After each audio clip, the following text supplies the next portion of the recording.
Delphine Petit, quelle est la demande sur le territoire du collectif Solidarité avec le peuple kurde? Alors, il y a une demande très locale, c'est que la préfecture de l'Hérault arrête de tenter d'intimider les militants kurdes qui soit demandent l'asile, soit une fois qu'ils l'ont obtenu, demandent la nationalité française en leur posant des questions sur leur appartenance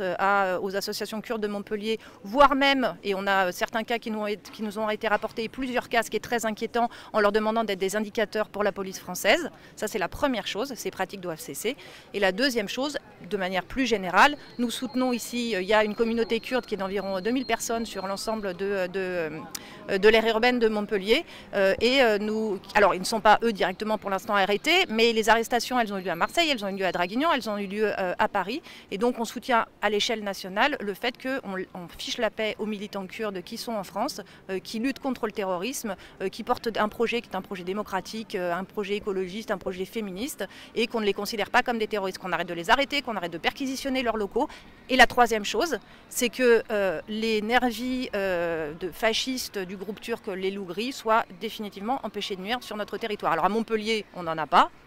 mais il y en a à Lyon et ils sont manifestement très actifs à Lyon. Et donc on défend,